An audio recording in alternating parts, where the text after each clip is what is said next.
Sabres, Max 1836-3 here. Where the hell are you? Get down here quick. We got a water wheel, remember? And this is part 5 of the Quake 4 narrated playthrough. Happy days. Analysis of that primary console in the southern hangar, and I wanted 5 minutes ago. You, download the launch software from that console and back. Sorry, can't talk right now. Corporal Kane, right? Good job clearing out the hangars. You're gonna learn a lot about the Strogg from this facility. This is the first time we've been in a Strogg hangar. HQ. By studying just one of the consoles is gonna keep us busy for months. HQ, this is Raven Squad. We've never had the chance to study an undamaged flyer before. Now we have dozens to work with. Once we've had some time to understand the flyers, we'll be knocking them out of the sky with ease.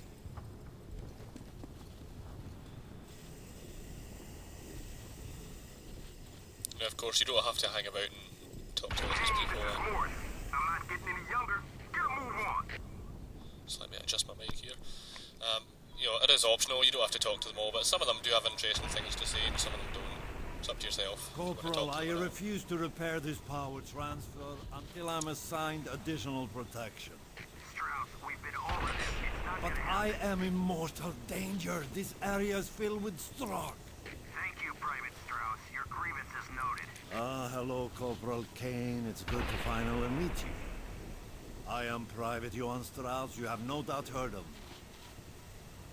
I am far too valuable to be left defenseless. There should be a dozen soldiers guarding me. How can they do this to me? To me, Johann Strauss. The war effort cannot afford to have me die. I am one of 8 humans fluent in Strogg. I'm one of 4 who understand Strogg programming. And yet our leaders continue to risk my life on a daily basis. But of course, if you do hang around, you're going to have Morris I want this constantly gear prepped harping on and the ready radio. in 1 hour. It takes a full hour just to uncrate this equipment, sir. I've got no time for excuses, Marine. I want results. Yes, sir. That's the one thing about the Marines, isn't it? They're always in a hurry. Get it done now, goddammit. It's kind of the opposite of me, I just like to take my time, smell the roses, yo, la la la la la, you know. Well, I don't hang around too much, obviously. It'll take forever to upload this walkthrough, but, you know, I try to play at a kind of steady pace. The turbine. That has to be at least 15% more efficient than anything we have. And see how they designed the fuel intake? Wow. We have to get this to the Hannibal as soon as it lands. Sorry, buddy. I'm a little busy.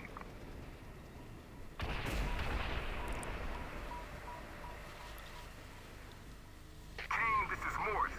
I'm not getting any younger. Get a move on. So I'm supposed to interface the secondary protocol. Mine, I don't know how to make it any simpler. You have to engage the primary override. But you didn't say that. I shouldn't have to explain the obvious. Do I have to come down there and walk you through it? No, that's not necessary. I'll figure it out. Very well. Strauss out. Rhino Squad, huh? Your Private Strauss is about as friendly as a Strogg. I know Strauss is a super genius, but damn, does he have to be such a pain in the ass? I heard Strauss lost his cushy tech job after getting in a shouting match with a general. After that, he was reassigned to your squad on the front lines. What the hell were you doing? Chatting it up with the local Strogg women? Come on, let's get back to Rhino Squad. Yeah, I'm sure the local Strogg women are absolutely delightful. I mean, I personally think it's kind of, it really depends how much you want to get out of the game, but I mean, a lot of these NPCs, they can have little snippets of storyline to give you if you do kind of go and talk to them. A lot of them won't really have anything to say, but some of them do. They can give you little snippets, fill you in. Corporal Kane, enjoying your first day with Rhino Squad? Here's something I found you might be able to use. Now that the hangars are out of commission, we have a clear path to the air defense cannon. Let's move! Sorry, my throat's playing up again today, so I'm coughing away. I have my next target.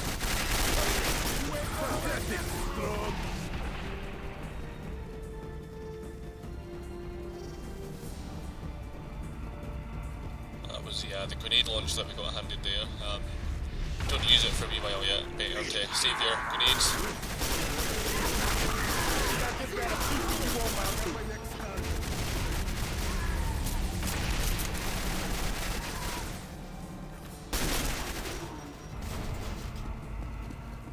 it's definitely a weapon that's going to come in handy for some firefights later on in the game. So now we're sort of open this. Sledge and Morris, take up a position. We're staying here. Yes, sir. trying to make our way past that door now and basically take out the main Strogg Air Defence Cannon. That's kind of the goal here. Requires a wee bit of jumping around like a monkey, but it's nothing too tricky.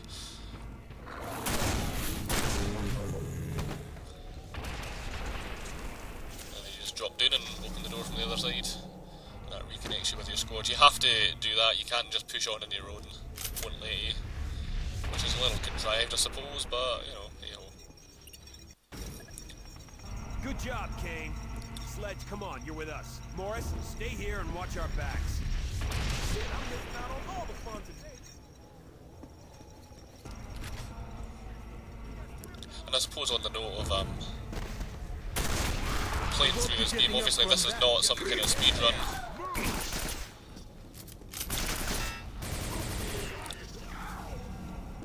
I'm well aware that there's people that play this game, walkthroughs or whatever, and get through it in like half the time that I do.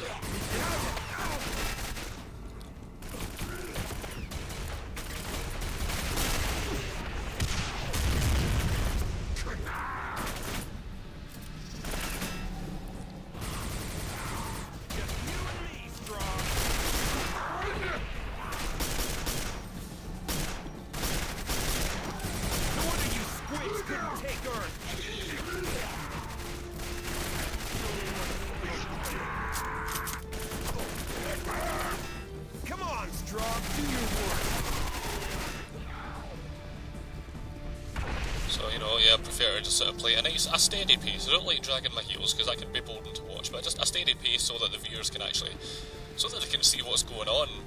Nothing worse than watching that walkthrough that goes 100 miles an hour.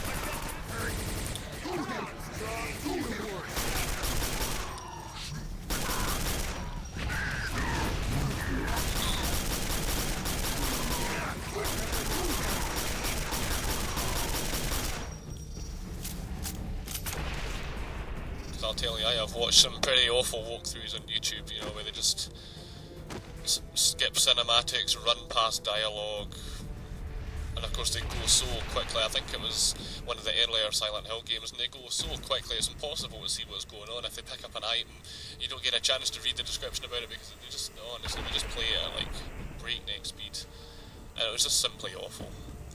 So I like to just play at a steady pace so the player, you know, or the viewer, I should say, can actually see what's happening.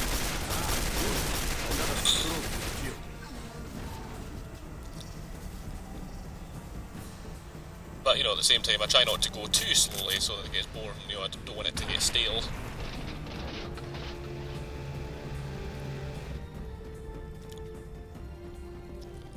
Good job, men. Mission accomplished. This is Lieutenant Voss to HQ. The cannon is under Marine control. Affirmative, Lieutenant. The Hannibal is now in geosynchronous orbit and beginning descent. Sir, how are we going to get to the landing zone with that locked surface door in our way? Good point. Kane, hop in the cannon and see if you can't blow open the door to the access corridor.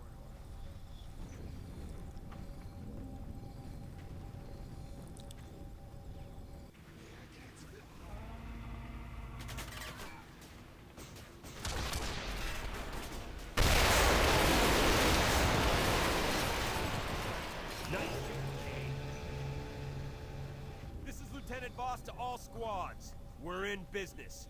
Make a sweep of the Hannibal landing zone. Rhodes, do you read me? Yes, sir. Get to my position ASAP. I need your talents. On my way, sir. Sledge, you're with me on cleanup detail. Kane, you go help clear out the LZ. Good luck. So now we just have to make our way to the Corporal, this isn't the time. landing zone of the Hannibal now, which is kind of like our base ship, Did if you you not like. hear Lieutenant Voss? He wants you to help secure the landing zone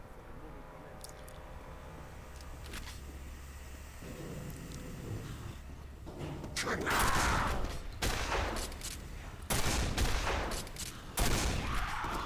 That guy was so annoying because I knew he was going to be there and it still took me 3 shots to get the bastard.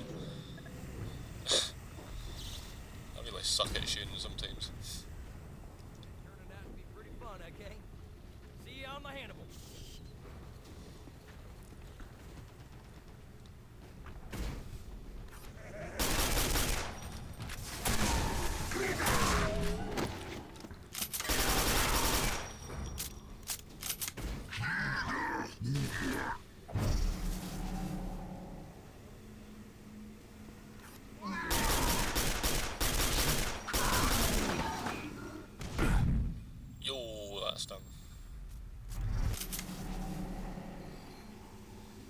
worse than when you see a grenade coming towards you and there's like nothing you can do to avoid it.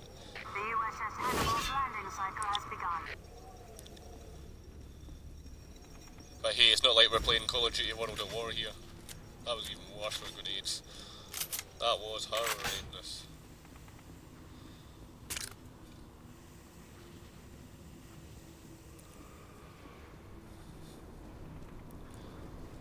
And somebody actually asked me why do I have my flashlight on all the time. It's just simply because I can't be bothered turning it on and off all the time. Cannon for detonation! Look, they're going to destroy the cannon! Charges activated. Detonation in 3, 2, 1.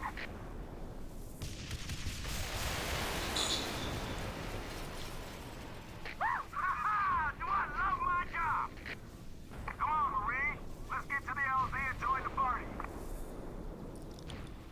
And speaking of flashlights, I got to say it was quite a relief when I first played Quake 4 and saw that they had tweaked the flashlight system. Through the mesosphere. Heat shield is fully operational. So, those of you that have played Doom 3, you'll know that unless you're playing with some kind of mod, you basically couldn't defend yourself with the flashlight on, basically.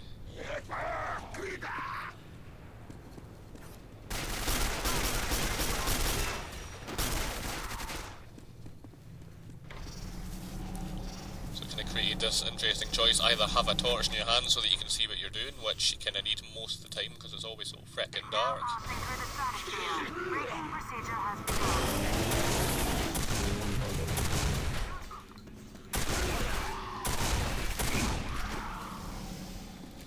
But then if you did that, you couldn't defend yourself because despite the fact that he was a 22nd century super duper space marine, you couldn't carry a gun at the same time as a torch, which is just ridiculous. Landing zone in sight.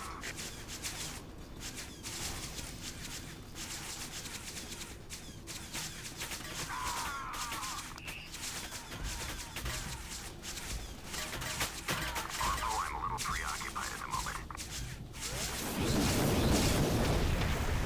All right. There's the hannibal there. Our pleasure.